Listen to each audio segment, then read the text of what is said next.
Okay, so we're with Oggy, AFC Stockport Hall of Famer, AFC Stockport legend, AFC Stockport first teamer, and AFC Stockport Lionesses manager.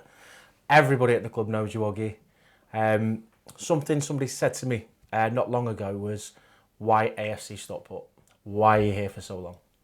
Very simple. It makes it very easy to actually play football. There's no ifs or buts. It always gives you the committed player the benefit.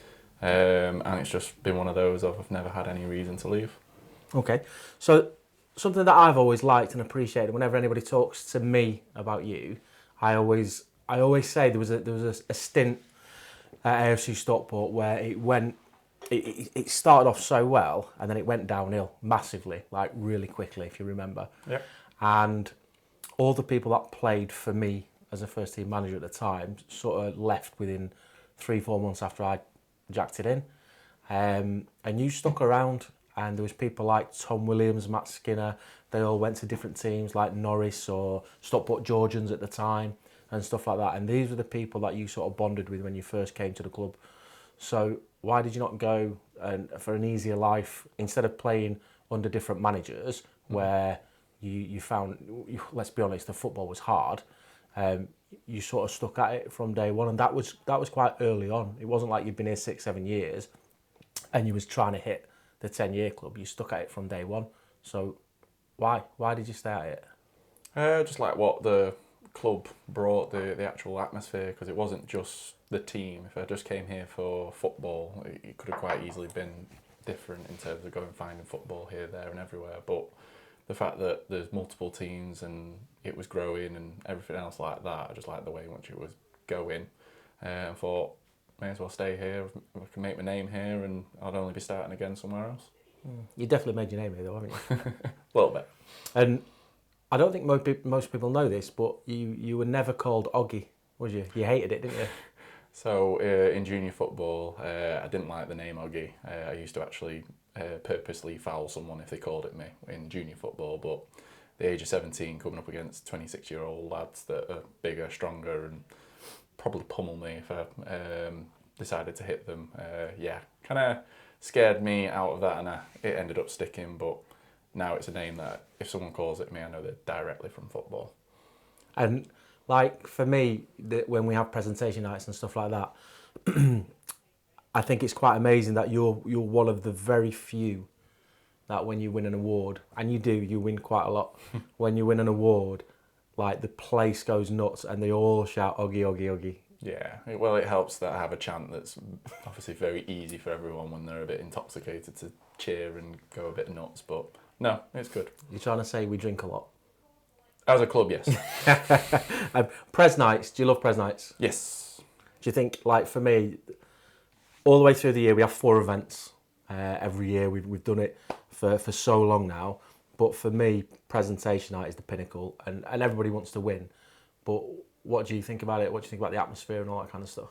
I like the fact that we step it up in terms of the dress wear and everything. Everyone comes really, smart. I like the fact that everyone's involved. It's not just individual teams. And for myself personally, everyone obviously knows me. I play for every team apart from vets at the moment. But give it 5-6 years, I'll probably be with them. But everyone knows me, and that's where everyone gets to know each other is these events, because on a weekend you might see them in the pub, but you tend to stick to your own team. But at these events, everyone gets, again, slightly intoxicated and starts speaking, get to know each other people, and you build obviously bonds and friendships and everything else like that. Like family and everything else goes from there. So when it does come to the pub the next season or anything like that, you're all chatting and everything and mingling. Okay. Now, out of all the awards that you've won, which has been your favourite? Probably the decade one, just Okay. because it's what most people can recognise straight from the off. It's something that no one can ever take away from you. You've been here 10 years. It's set in stone that you've been here 10 years. Everything else is obviously personal opinions, best defender, and other things like that. But that one is just something that you have to obviously earn and work for and stay committed for. So in the same principle, what about the Hall of Fame? The Hall of Fame is nice. It was definitely something that I wasn't expecting at this moment in time. Maybe, obviously, a couple of years' time, but to get it so soon was a nice gesture. With that one, again, it's something that you earn, but me personally, it's the commitment side of it. That's why I like the decade one. Okay. So I'm just going to run through your stats with you, up to date, current to this date, which is the 8th of February, just so we know, in case this gets aired and you've played and you score a hat-trick or something like that, so they're slightly wrong.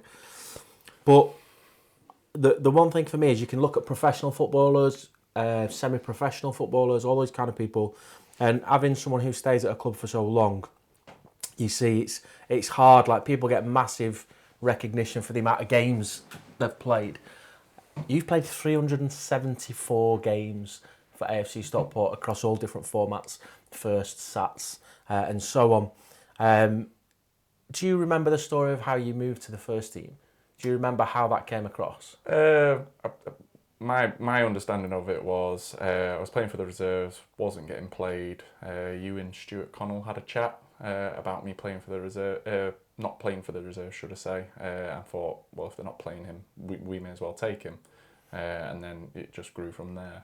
You took me in training and injuries and everything else like that.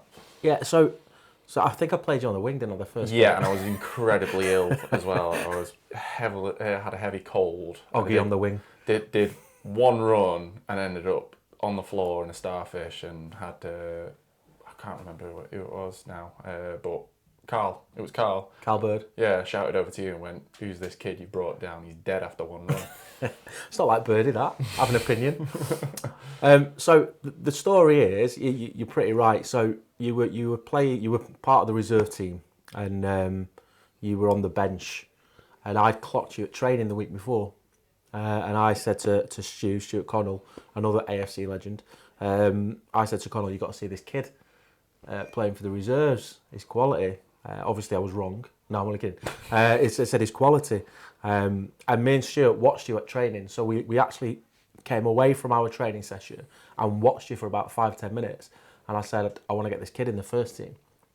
And that's how it stemmed. So back then, the first team could take the players when they wanted, however they wanted, and they'd just take them. And that's how it all started. So it was me and Connell's fault that you ended up playing for the first for so long with so many different managers. So you've played 374 games. You've scored 28 goals. Any favourites? No, I can't remember any of them. Not your little tap in for the Sats the other day? No. The miss kick? Oh, the miss kick where I fell over the ball and less said about that one. It's actually caught on camera and everything. It is. It looks good. So you've got 28 goals, 7 assists, 3 yellow cards. No red cards for a centre-back as well in 374 games, credit. And this is the big one for me. Player of the matches. 42 player of the matches. That is immense. That is absolutely unreal. And your debut game was on the 24th of August 2010. So that's how long you've been with the club. Me personally, as a chairman and as a manager, I've managed you quite a few times. I think you're a credit, honestly. You are Mr. AFC. Everything about you screams AFC. Loyalty, commitment, effort, drive. Everything that we ask for as a club, and we do. We have quite high standards, but you sort of you're at the pinnacle and you're at the peak of it, and it's brilliant. So I appreciate that. Thank you. What I want to chat with you about now is all-time 11. Yeah. So this is unscripted. Mm-hmm. It is just chatting about football at AFC. Yeah. But the only thing we did ask, or I asked, was for your all-time 11. Yeah. Now, in this, you've gone for a 4-5-1. Mm-hmm. Okay. It'll be on the screen. People will be able to see it. In goal, I'm going to pick a few players out. In goal, you picked Rick Westwood, who only played really a season for us. Yeah. It was cut short. So why Mr. Westwood over the likes of Jason Hughes, Chris Murray, people like that, John Kerwin, even Isaac at Everton? Why Mr. Westwood? I just feel out of all of them, he was the person that talk me through a game and everything. It's kind of a running theme with most of my starting 11 is it's people that help shape me to who I am at the moment. Rick Westwood was one of the first people that taught me through the game and made sure that he was the person behind me and put me in place. Other keepers have, but it was one of those of it seemed that whenever I messed up, he had my back and vice versa. So yeah, he just picked it to the post. But there's honourable mentions, like you said, in terms of that John Kerwin and Chris Murray. So with Westwood as well, he would have been one of your first goalkeepers when you first rocked Yeah, up. yeah. Who was your first goalkeeper? First goalkeeper was Colin Walker. yeah, Colin Walker. Really? Yeah. Oh, right, okay. Oh, he was quality. It was I think he may even be the only goalkeeper that I gave a 10 out of 10 to.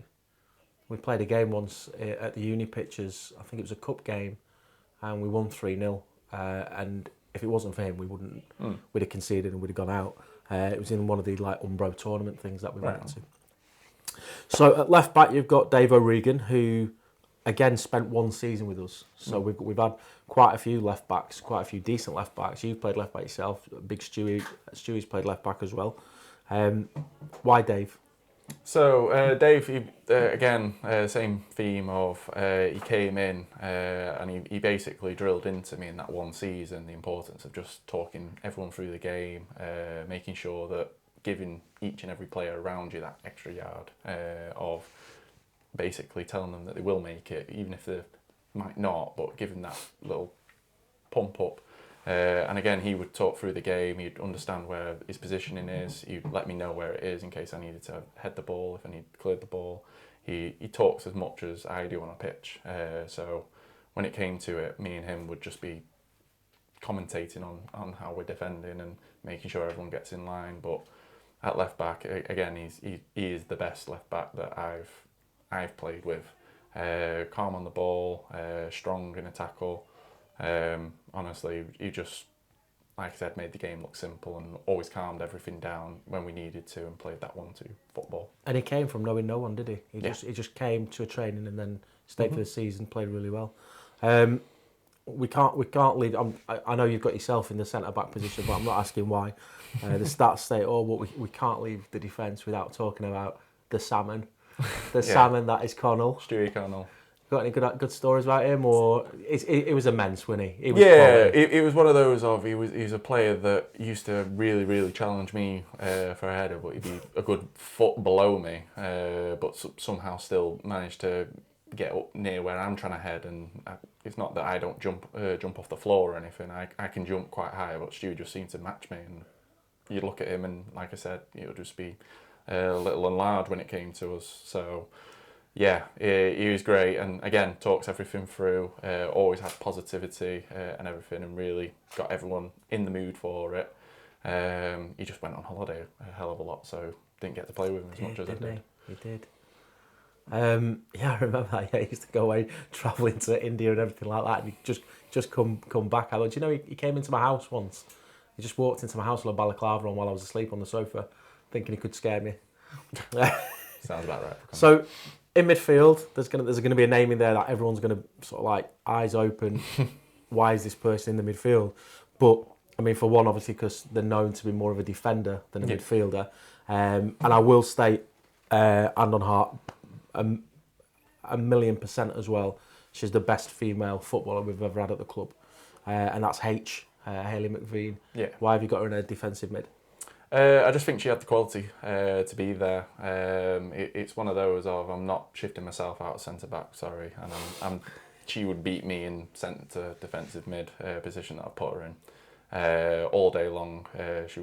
She's calm on the ball. She'll talk it through, and she just seemed to be able to slow the game down, so that it was dead easy for her. I've never seen the calmness from someone like that, and then she could pick out a pass and just get us on the attack. So yeah, I put her in there because I'm not moving myself. Sorry, I'm not that good at. And she's mint. Yeah. Oh god, yeah. She is quality. She can. I mean, you don't have the comparison because men's football, women's football.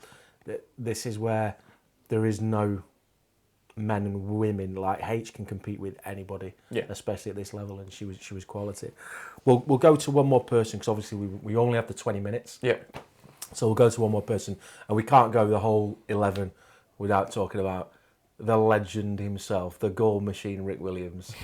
he was by far the best striker we've ever had at the club. Do you not agree? Yeah, and that used to be, the blessing and the curse at the time, because as much as he used to score all the goals, and I remember, I think it was Mike, the left back Mike, I forgot what his surname is, the one that you saw shout Bale every time he did something.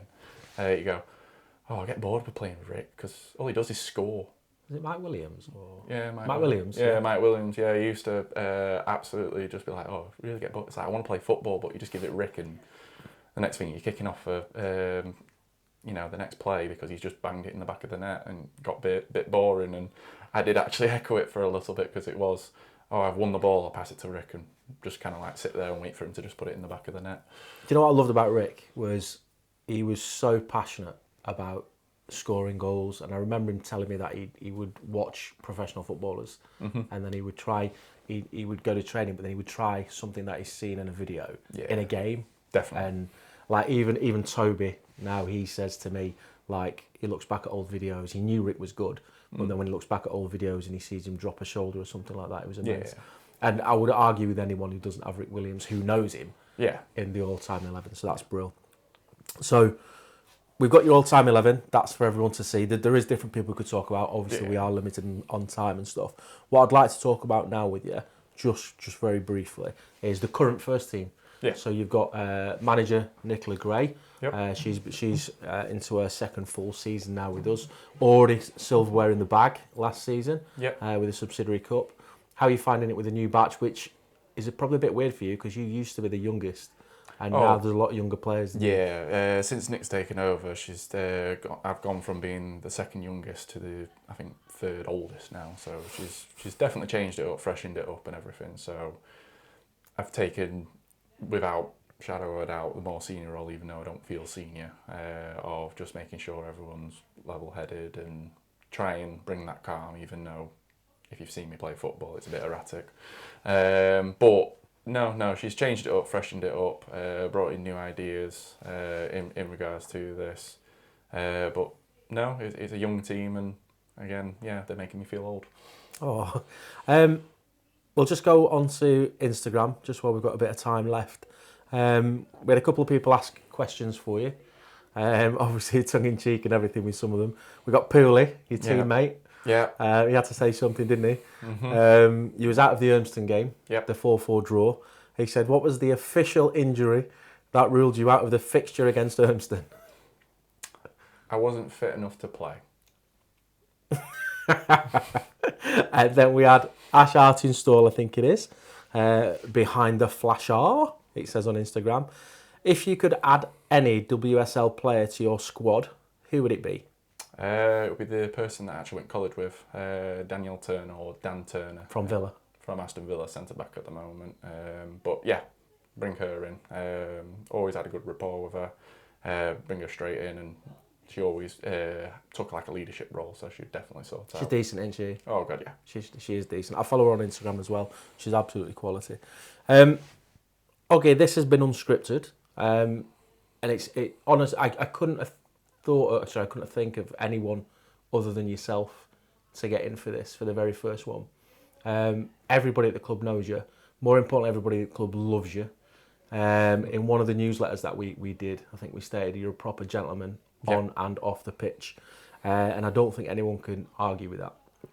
I think what you brought to AFC Stockport is a different level. The day you do decide to hang your boots up, I think it'll be gutting for everybody. But obviously now we've got a vets, that's going to be even longer. So we'll be looking at 45, 55 now. But everything you do is AFC, and me as someone who runs the club and created the club and everything like that, I appreciate that hand on heart, I really, really do. Anything to leave with? No, just keep doing what we're doing, keep growing, keep expanding. At the end of the day, we're one of the biggest clubs in the Northwest, if not the biggest club in the Northwest at amateur level. But for adults? For adults, yeah. But we can expand into everything. It's it's something that you've done since I've been here. When I first came, there was only 2 men's teams and 1 5-a-side team, and now we've obviously got, I can't even remember how many. So, and there's the 20 minutes. Okay, it's been a pleasure, mate. Honestly, I can't thank you enough for everything you do on and off it. All the best for how long you're here, pal. okay, cheers. And it's a wrap.